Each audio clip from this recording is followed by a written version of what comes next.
గంగానది భారతదేశంలోను బంగ్లాదేశ్లోను ప్రధానమైన నదులలో ఒకటి. భారతదేశం ఆర్థిక వ్యవస్థ, చరిత్ర, సంస్కృతి గంగానదితో అవినాభావంగా ముడివడి ఉన్నాయి. హిందూమతంలో గంగానదికి ఉన్న ప్రాముఖ్యత అత్యున్నతమైనది. గంగమ్మ తల్లి అని, పావన గంగా అని, గంగా భవాని అని ఈ నదిని హిందువులు స్మరిస్తారు. నీరు అన్న పదానికి సంస్కృతంలో గంగ అన్న పదాన్ని వాడుతారు. గంగా నది మొత్తం పొడవు సుమారు 2525 కి. 1557 మైళ్ళు. గంగా, దాని ఉపనది అయిన యమున కలిసి విశాలమైన మైదాన ప్రాంతంలో ప్రవహిస్తున్నాయి. సారవంతమైన ఈ గంగా, యమునా మైదానం ఉత్తర భారతదేశం, బంగ్లాదేశ్లలో విస్తరించి ఉంది. మొత్తం ప్రపంచ జనాభాలో 8.5% ప్రజలకు ప్రతి 12 మందిలో ఒకరికి ఈ మైదానం నివాసస్థానం. ఈ కారణంగా ఈ ప్రాంతంలో తీవ్రమైన ఆర్థిక, పర్యావరణ, సాంఘిక సమస్యలు ఉత్పన్నమవుతున్నాయి. ఉత్తరాఖండ్ రాష్ట్రం పరిధిలోని హిమాలయ పర్వతాలలో గంగోత్రి అనే హిమానీనదం గ్లేషియర్ లో భాగీరథి నది ఉద్భవిస్తున్నది. ప్రవాహ మార్గంలో దేవప్రయాగ వద్ద అలకనంద నది దీనితో కలుస్తుంది. అక్కడి నుండి దీనిని గంగా అంటారు. కొంత దూరం హిమాలయాలలో ప్రవహించిన ఈ నది హరిద్వారం వద్ద మైదాన ప్రాంతంలో ప్రవేశిస్తున్నది. బంగ్లాదేశ్, భారతదేశాలలో విస్తరించి ఉన్న గంగానది డెల్టా మైదానాలలో ప్రవహించే మార్గంలో గంగానదితో కోసి, గోమతి, సోన వంటి ఉపనదులు కలుస్తాయి. అన్నింటికంటే పెద్దదైన యమునా నది అలహాబాదు, ప్రయాగ వద్ద గంగానదితో కలుస్తుంది. యమున సాంకేతికంగా గంగకు ఉపనది అయినా గాని, యమున చాలా పెద్ద నది గనుక వేరే నదిగా అన్ని విధాల పరిగణింపవచ్చును. గంగతో పాటు యమునకు కూడా హిందూమతంలో పవిత్ర స్థానం ఉంది. ఈ రెండు నదుల ఒడ్డున ఉత్తర భారతదేశంలో పెద్దవైన నగరాలు, పుణ్యక్షేత్రాలు ఉన్నాయి. ఢిల్లీ, కాన్పూరు, అలహాబాదు, వారాణసి, పాట్నా, కోల్కతా వంటివి అలాంటి నగరాలలో కొన్ని. వారాణసిలో గంగానదిపై సూర్యోదయం. అలహాబాదు తరువాత మరెన్నో నదులతో కలిసి గంగానది మహాప్రవాహంగా మారుతుంది. పశ్చిమ బెంగాల్లో మాల్దా వద్ద మొదటిసారి చీలుతుంది. అక్కడి నుండి హుగ్లీ నది, గంగానది చీలిక ప్రారంభమవుతుంది. విశాలమైన గంగా, హూగ్లీ డెల్టా ఇక్కడితో మొదలవుతుంది. కోల్కతా నగరం హూగ్లీ ఒడ్డున ఉంది. ప్రధానమైన గంగానదిని మాల్దా తరువాత పద్మ నది అంటారు. పద్మ నది బంగ్లాదేశ్లో ప్రవేశించిన తరువాత బ్రహ్మపుత్ర నది చీలిక అయిన జమునా నది పద్మతో కలుస్తుంది. ఆ తరువాత మేఘనా నది కూడా దీనితో కలుస్తుంది.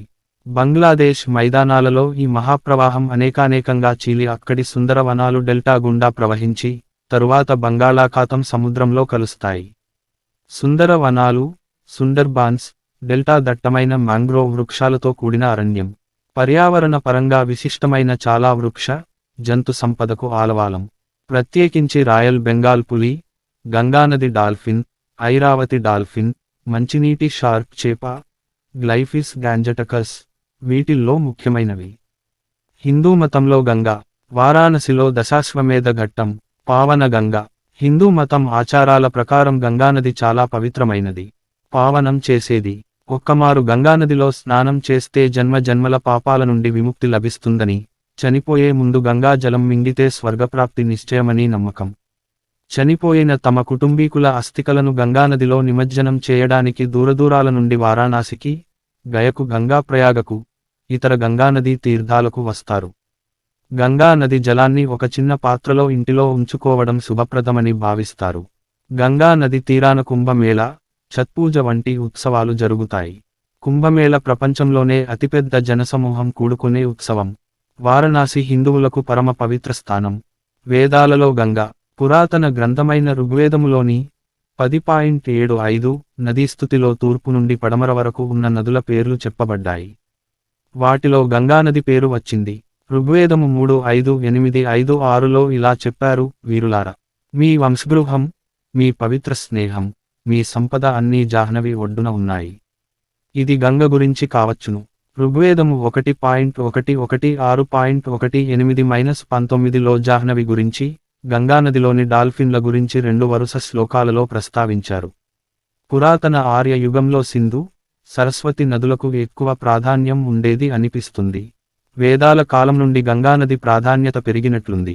త్రిపదగా, 3 లోకాల్లో పారే నది కాబట్టి గంగానదిని త్రిపదగా అంటారు. స్వర్గలోకం, భూలోకం, పాతాళలోకం అనేవి ఆ 3 లోకాలు. స్వర్గలోకంలో మందాకిని, భూలోకంలో గంగా, అలకనంద, పాతాళలోకంలో భోగవతి. గంగావతరణ గాథ. గంగావతరణం, రాజా రవివర్మ.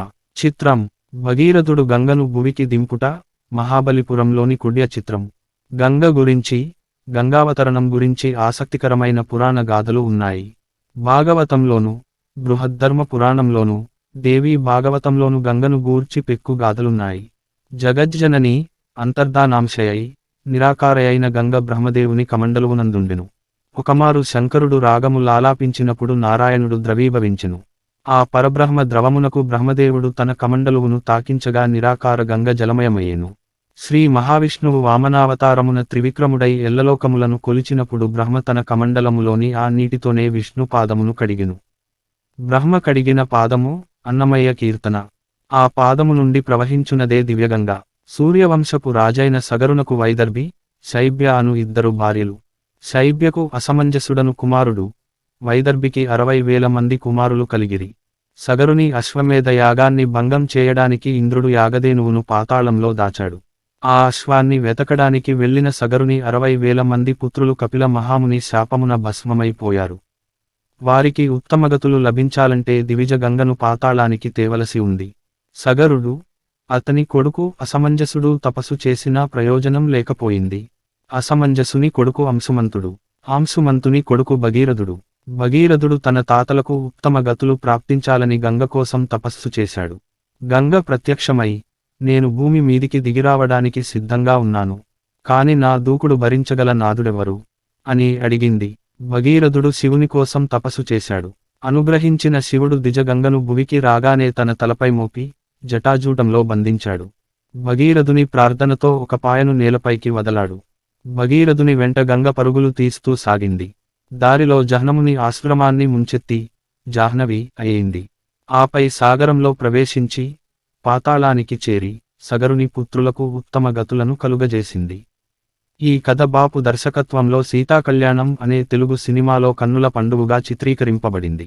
స్వర్గంలో, మందాకిని, గా, భూలోకంలో, గంగ లేదా అలకనంద, గా, పాతాళంలో, భోగవతి, గా 3 లోకాల్లో ప్రవహించినందున గంగను త్రిపదగా అంటారు.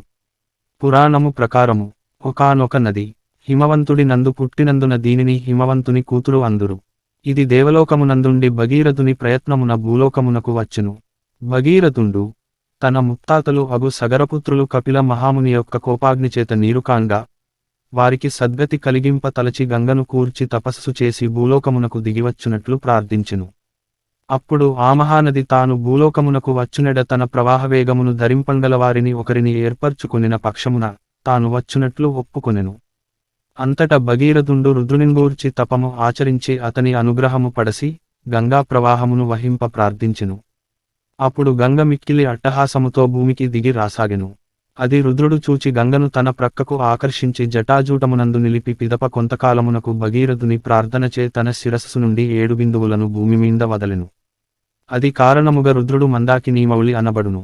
ఆ బిందువులు పడిన చోటు బిందు సరస్సు అనియు ఆ బిందు సరస్సు నుండి వెడలి గంగ ప్రవహించును అనియు చెప్పుదురు. అట్లు వెడలి ఆ గంగ జహ్నుమహాముని యజ్ఞశాలయందు ప్రవేశింపంగా అతడు కోపించి దానిని పానము చేసి, పిమ్మట భగీరథుండు ప్రార్థింపంగా ప్రసన్నుండై తన చెవి నుండి వెడల విడిచెను. ఇందువలన గంగకు జాహ్నవి అను పేరు కలిగెను. మరియు ఈ నది భగీరథుని వెంట పాతాళమునకు పోయెను కనుక దీనిని త్రిజగత్కళ్యాణి, త్రిపదగా అని అందురు.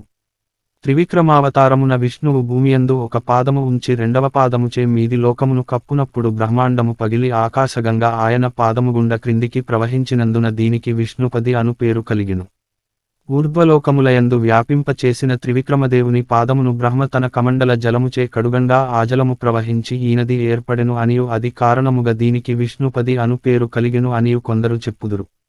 పురాణనామచంద్రిక, యనమండ్రం వెంకటరామయ్య, 1879. రోమ్లో గంగ. రోమ్ నగరంలో బెర్నిని అనే శిల్పి నిర్మించిన ఫౌంటైన్.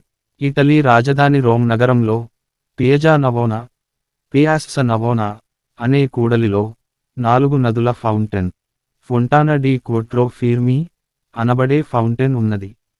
గంగా, నైలు, డాన్యూబ్, ప్లాటా అనే నదులకు సంకేతంగా అందులో 4 జలధారలుంటాయి.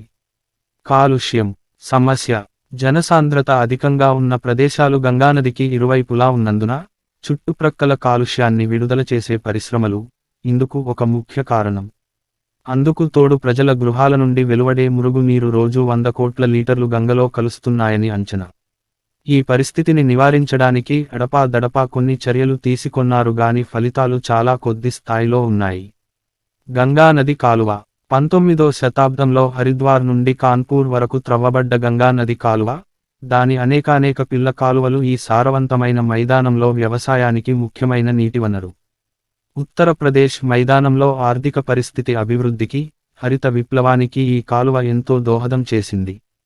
గంగా స్నానం, గంగా మహిమలు. భారతంలో భీష్ముడు అంపశయ్య మీద ఉన్నప్పుడు ధర్మరాజు కోరికపై భీష్ముడు గంగానది మహిమలు వర్ణించాడు. అవి ఈ క్రింద వివరించబడినాయి. గంగా, యమున, సరస్వతులు కలసిన సంగమంలో స్నానం చేసినందువలన కలుగు పుణ్యం యజ్ఞ యాగాది దానాదులు చేసిన దానికంటే అధికం. గంగాజలం కొంచెమైనను దేహమునకు సోకిన సకల పాపములు నశించును, స్వర్గం లభించును. నరుని ఎముక గంగానదియందు ఎన్ని సంవత్సరములు ఉండునో అతడు అన్ని సంవత్సరములు స్వర్గమున నివసించును. గంగా స్నానమాచరించిన వారు పరిశుద్ధులగుట్టేకాక 7 తరముల వారు పరిశుద్ధులగుదురు. గంగా జలం త్రాగిన కలుగు ఫలితం 100 చంద్రాయణం చేసిన దానికంటే అధికం. శిరస్సు, మేకం, దేహంలందు గంగామృత్తిక మట్టి ను రాసుకుని స్నానమాచరించిన గరుత్మంతుని చూచి పాములు పారిపోయినట్లు పాపములు దూరమగును. ఆధారం లేని జనులకు గంగ ఆధారమగును. దేవతలకు అమృతము వలె మునులకు గంగ ప్రియమైనది.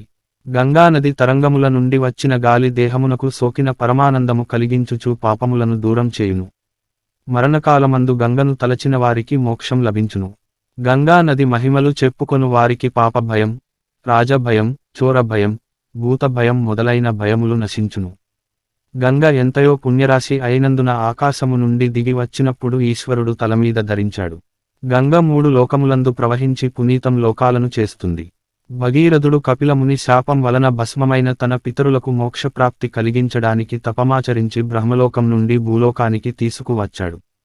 గంగా నది బ్రహ్మలోకం నుండి మేరురూపుడైన విష్ణువు నుండి, సూర్యుని నుండి, చంద్రుని నుండి, శివుని జటాజూటం నుండి, హిమవంతం నుండి భూమి మీదకు ప్రవహిస్తుంది. గంగ తొలుత విష్ణు పాదం నుండి ఉద్భవించింది కనుక గంగను భక్తితో శరణుజొచ్చిన మోక్షం నిశ్చయం. గంగ మహిమను బ్రహ్మాది దేవతలు స్తుతి చేస్తుంటారు. నరులకు గంగానది మహిమ వర్ణించుట సాధ్యము కాదు. తన వర్ణాశ్రమ ధర్మములు నిర్వహించుతూ గంగనది మహిమలను మనోవాక్కాయకర్మల స్మరించు వారికి సకల సౌఖ్యములు కలుగును. గంగాదేవి ఇతిహాసమును వ్రాసినను విన్నను చదివినను సకల వ్యాధులు నశించి పరమ శుభములు కలుగును.